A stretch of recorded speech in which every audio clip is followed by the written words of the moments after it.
Baba Saheb doctor Ambedkar ने गांधी का बहुत विरोध किया, लेकिन गांधी के अनशन से होने वाली संभावित मृत्यु के दबाव में बाबा साहेब ने पूना पैक्ट मंजूर कर लिया। नतीजा, दलितों की सीटें तो बढ़ी, लेकिन अलग वोटिंग का हक छिन गया। ये तीर था समाज टूटने का डर। दोस्तों नमस्कार, रियल न्यूज चैनल में आपका हार्दिक स्वागत है। कल्पना कीजिए, आप एक सीढ़ी पर चढ़ने की कोशिश कर रहे हैं, लेकिन हर कदम पर कोई चिल्लाता है, रुको, इससे समाज टूट जाएगा। ये चीख सिर्फ डरावनी कहानी नहीं, बल्कि हमारी हकीकत है। आज के वीडियो में हम बात करेंगे उस पुराने तीर की जो सवर्णों ने हर बार बहुजनों पर चलाया जब बहुजनों या महिलाओं ने आगे बढ़ने की हिम्मत दिखाई।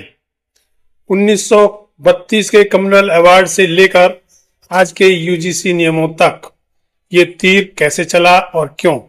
आज भी बहुजन 85% आबादी होने के बावजूद सिर्फ 27% जगह पाते हैं। इस वीडियो का सफर तथ्यों, इतिहास और संघर्ष से भरा पड़ा है। अगर आप तैयार हैं तो लाइक बटन दबाएं और चलिए शुरू करते हैं। तीर की पहचान। दोस्तों, समाज टूट जाएगा, ये सिर्फ 3 शब्द नहीं, बल्कि सवर्णों का एक हथियार है। ये वो तीर है जो सदियों से बहुजनों के सपनों को भेदता आ रहा है और इसका बहुजन के अधिकारों को भेदना अब भी जारी है। जब भी आरक्षण, शिक्षा या अधिकार की बात आई, यही राग अलापा गया कि समाज टूट जाएगा। क्यों? क्योंकि ये तीर डर फैलाता है, एकता का भ्रम तोड़ता है और सवर्णों की सत्ता को बरकरार रखता है। आज हम देखेंगे इसके कुछ ऐतिहासिक उदाहरण। 1848 से यूजीसी नियमों तक वर्तमान हकीकत, हायर जुडिशरी, मीडिया, आईएएस और संसद में बहुजन कहां हैं और कितने हैं, और अंत में ये तीर कैसे तोड़ें। यह वीडियो तथ्यों पर आधारित है, संसद की रिपोर्ट्स, सरकारी डेटा और इतिहासकारों के संदर्भों से। तो सीट बेल्ट बांध लीजिए, क्योंकि ये सफर इमोशनल भी होगा और क्रांतिकारी भी। पहला तीर, 1932 का कम्युनल अवार्ड। चलिए शुरू करते हैं 1932 से। ब्रिटिश सरकार ने कम्युनल अवार्ड घोषित किया, दलितों को अलग निर्वाचन क्षेत्र। बाबा साहेब डॉक्टर अंबेडकर ने उसका स्वागत किया, क्योंकि ये बहुजनों को राजनीतिक ताकत देता।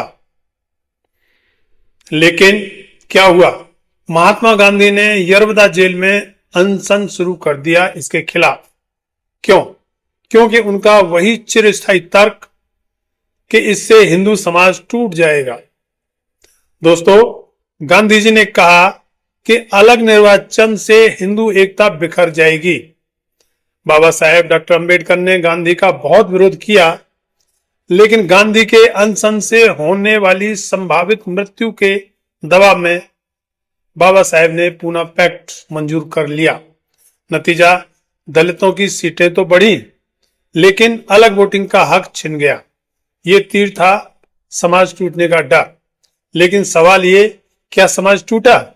नहीं, बल्कि ये देश, समाज और मजबूत हुआ। तथ्य यह है कि ब्रिटिश दस्तावेजों के मुताबिक कम्युनल अवार्ड ने 71 सीटें दलितों को दी, मगर उसके साथ यह भी दिया कि उन सीटों पर अपना उम्मीदवार सिर्फ दलित चुनेंगे, जिस पर गांधी आमरण अनशन पर बैठ गए, जो अनशन 20 सितंबर से 26 सितंबर तक चला और कम्युनल अवार्ड के बदले दलितों को पूना पैक्ट पकड़ा दिया गया। आज भी ये उदाहरण हमें सिखाता है कि कैसे डर का इस्तेमाल एकता का नाम लेकर बहुजनों को पीछे धकेल दिया। क्या आपको लगता है समाज टूटा था? इसके बारे में कमेंट करें और बताएं। दूसरी बात, फूले दंपत्ति और शिक्षा का विद्रोह। अब 1848 में पीछे चलते हैं। ज्योतिराव फूले और सावित्रीबाई फूले ने पुणे में पहला लड़कियों का स्कूल खोला। शूद्रों और अतिशूद्रों के बच्चों को पढ़ाने का सपना, लेकिन उसका भी विरोध। ब्राह्मणों ने कहा ये धर्म भ्रष्ट करेगा, समाज टूट जाएगा। सावित्रीबाई के ऊपर कीचड़ फेंका गया, गोबर पत्थर फेंके गए। महात्मा ज्योतिबा फूले जी ने गुलामगिरी में लिखा, शिक्षा ही आजादी है। लेकिन समाज के ठेकेदारों ने डराया कि लड़कियां पढ़ेंगी तो परिवार बर्बाद हो जाएंगे, जातियां मिट जाएंगी, समाज टूट जाएगा। इसका नतीजा स्कूल बंद करने की कोशिशें हुई, लेकिन फूले नहीं रुके। आज महाराष्ट्र में लाखों लड़कियां पढ़ती हैं। तथ्य यह है कि फूले जी का स्कूल सिर्फ 9 लड़कियों से शुरू हुआ था, लेकिन 1851 तक आते आते वे 17 स्कूल खोल चुके थे। ये तीर शिक्षा के खिलाफ चला, लेकिन समाज टूटा नहीं, बहुजन जागरण की शुरुआत हुई। दोस्तों, सोचिए अगर ज्योतिबा फूले और सावित्रीबाई फूले उस समय रुक गए होते तो आज हम कहां होते। तीसरा मौका, हिंदू कोड बिल और महिलाओं का हक। आजादी के ठीक बाद बाबा साहेब डॉक्टर अंबेडकर ने संसद में बतौर कानून मंत्री हिंदू कोड बिल पेश किया।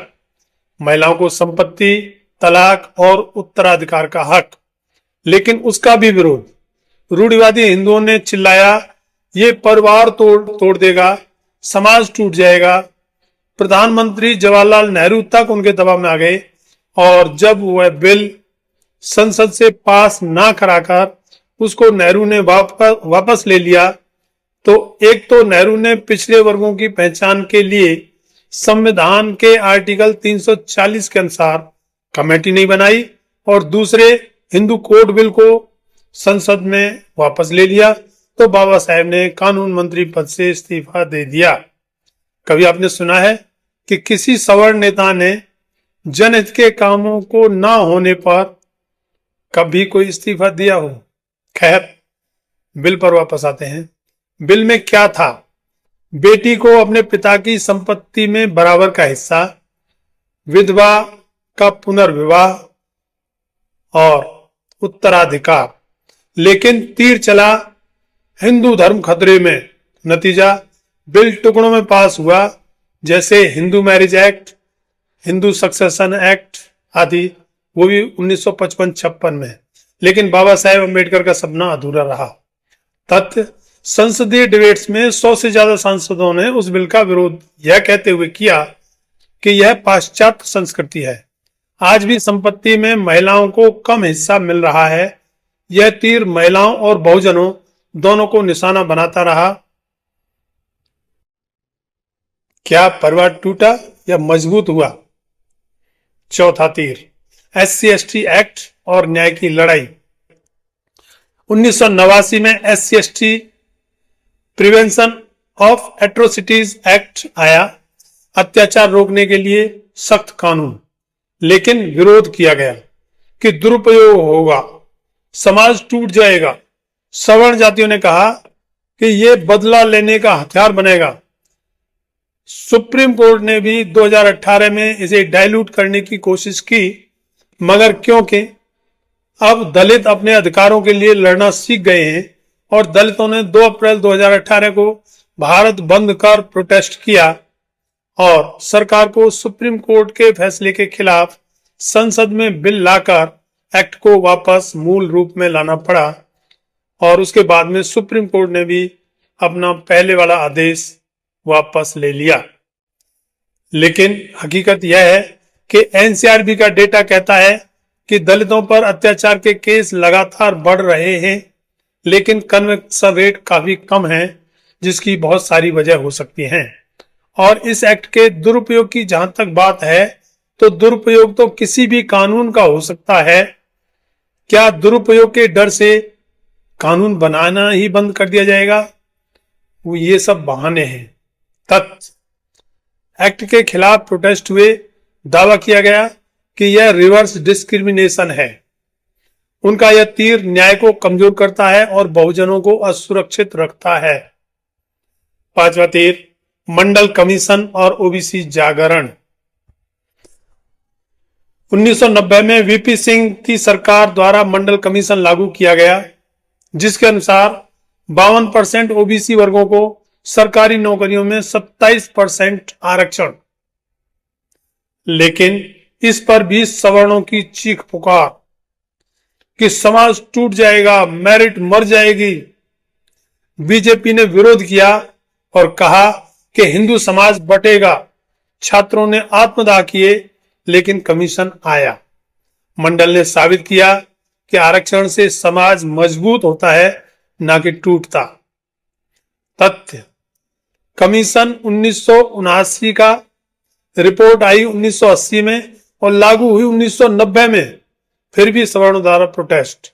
संसद में सवर्ण सांसद राजीव गांधी, जिनकी कांग्रेस सरकार ने इस रिपोर्ट को 10 साल तक ठंडे बस्ते में डाले रखा, उन्होंने कहा कि इस रिपोर्ट को लागू करने से देश भुगतेगा। लेकिन देश फिर भी फला फूला। छठा तीर, आज का यूजीसी नियम। अब 2026 के यूजीसी नियम, इक्विटी रेगुलेशंस, ओबीसी को शामिल कर अत्याचार रोकना। लेकिन फिर वही राग, आरक्षण से विश्वविद्यालय टूटेंगे, समाज बटेगा। प्रोटेस्ट हुए, सुप्रीम कोर्ट ने उसको स्टे कर दिया। नियम कहते हैं एससी एसटी ओबीसी के खिलाफ भेदभाव पर सजा, लेकिन विरोध जनरल कैटेगरी करेगी प्रभावित। तथ्य: यूजीसी ने कहा जातीय भेदभाव की शिकायतें सिर्फ एससी एसटी की ही नहीं है, बल्कि ओबीसी वर्ग के छात्रों की भी हैं। लेकिन सुप्रीम कोर्ट ने वैक कानून बताकर इसको स्टे कर दिया। ये तीर आज भी चल रहा है। वर्तमान हकीकत, आंकड़ों की मार। दोस्तों, इतिहास तो छोड़िए, आज की सच्चाई देखिए।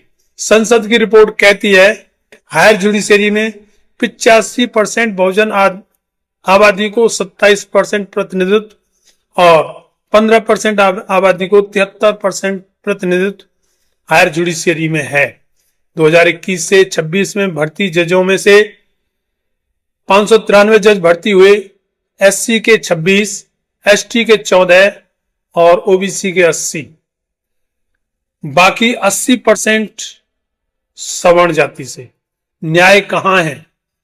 आगे देखते हैं। मीडिया, बहुजन चेहरे गिनिए। मेन स्ट्रीम मीडिया में 85% बहुजन समाज का कोई आदमी मिलेगा ही नहीं।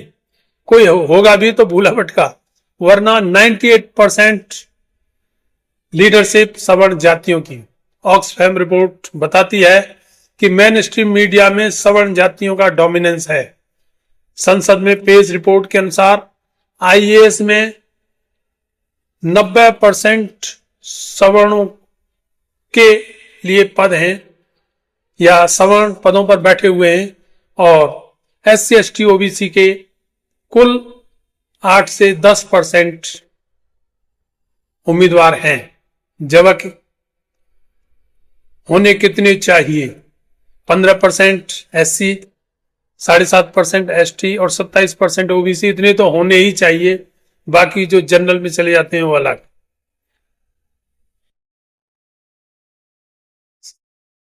ये आंकड़े संसद में पेश हुए। क्या समाज टूटा? नहीं ना, बहुजन दबे हैं। तीर क्यों चलता है? ये तीर सत्ता बचाने का हथियार है। डर से एकता का भ्रम पैदा किया जाता है। लेकिन बाबा साहेब अम्बेडकर ने कहा था कि राजनीतिक न्याय बिना सामाजिक न्याय के अधूरा ही रहेगा। आज आरक्षण से आईआईटी आईआईएम में बहुजन बढ़े हैं, लेकिन जुडिशरी में क्यों नहीं? क्योंकि तीर चले, यानी कि आरक्षण लागू नहीं हुआ और अभी भी चल रहे हैं। सोचिए उन लाखों बहुजनों की जो मेरिट के नाम पर बाहर हैं। ये अन्याय है। क्रांति का समय है। तथ्य: मंडल कमीशन की रिपोर्ट लागू होने से देश की जीडीपी बढ़ी है, समाज मजबूत हुआ है। मगर कुछ लोगों द्वारा समाज टूटने का जो डर दिखाया जाता है, वह डर झूठा है। दोस्तों, समाज टूट जाएगा, ये इस नाम का तीर टूट चुका है। फूले से अंबेडकर तक संघर्ष जारी है। आज यूजीसी हो या जुडिशरी, आवाज उठाएं, शेयर करें, डिबेट करें, सब्सक्राइब करें अगले वीडियो के लिए। आरक्षण की मिथकें तोड़ें। कमेंट में बताएं कि आपका अनुभव इस मामले में क्या रहा। धन्यवाद। जय भीम, जय भारत, जय संविधान।